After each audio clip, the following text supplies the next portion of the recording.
Is oral sex safe between people who have no sexually transmitted infections? Well, maybe, maybe not.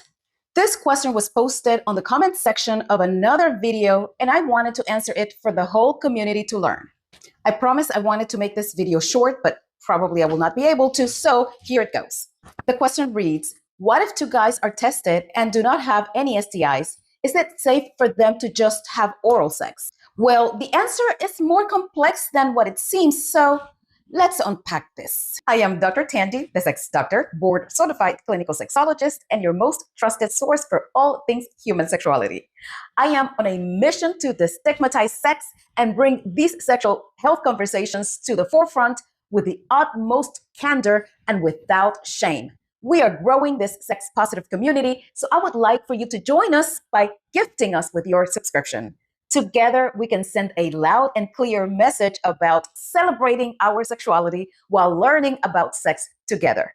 Like, share, and leave your respectful comments below. And don't forget to ask your sex questions here. Now, oral sex time.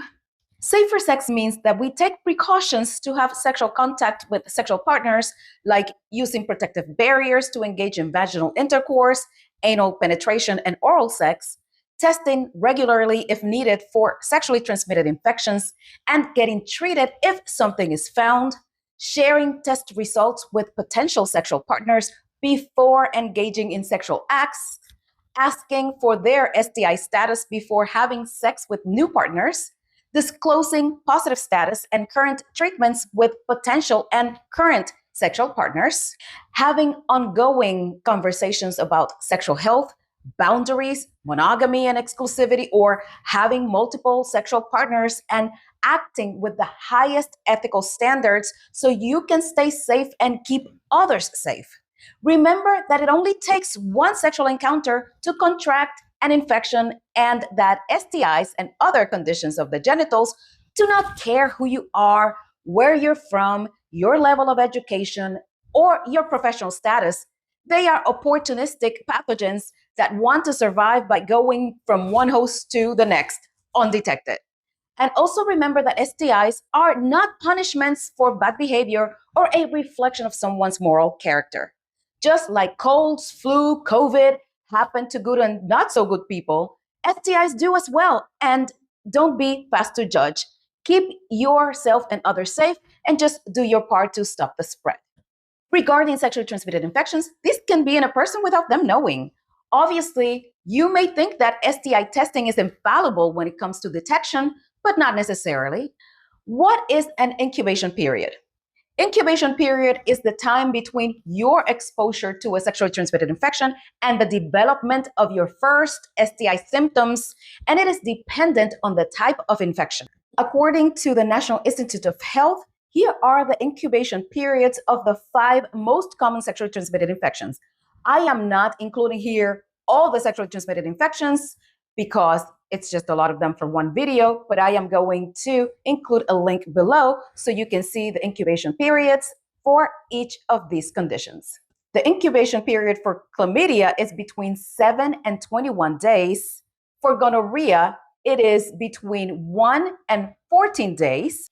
The incubation period for herpes is between 4 and 7 days. For trichomoniasis, the incubation period is between 5 and 28 days. And finally, for HIV, the incubation period is between 2 and 6 weeks. Additionally, STIs have a latency period.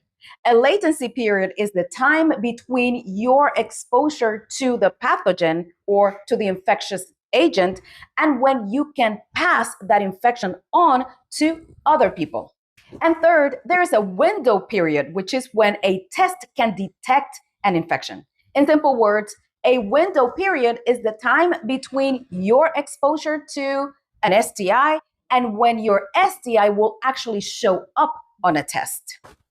The window period for the STIs that I just mentioned before are chlamydia, 5 to 14 days, gonorrhea, 5 to 14 days, herpes, it is 6 to 12 weeks, syphilis is between 4 and 12 weeks, HIV is between 21 and 45 days. What does this all mean? STIs can be passed on from individual to individual without your knowledge, and after they have taken hold in the body or infected the body, they need time to multiply, become symptomatic, or show symptoms, and depending on where this infection is in the infectious cycle, it may or may not be detected by a test. Whew. This sounds so complicated, doesn't it? So, how do you make sure that you are safe to engage in oral sex and stay safe? By again having frank and honest conversations with your potential or current sexual partners about your sexual behaviors and risks. By assessing your own risk tolerance before engaging in a sexual act like oral sex. By wearing condoms for oral sex, which is why flavored condoms exist. And if you're in doubt, do not know the person's sexual history, may become more anxious and scared about the prospect of an STI if you engage in a sexual act without protection, or simply do not know for sure what the person's STI status is, wear or request a protective barrier during oral sex, or forgo oral sex altogether, or masturbating in front of the other. If you can trust the test results presented to you, go ahead and give and receive some head. This is Dr. Tanji, the Sex Doctor. See you next time.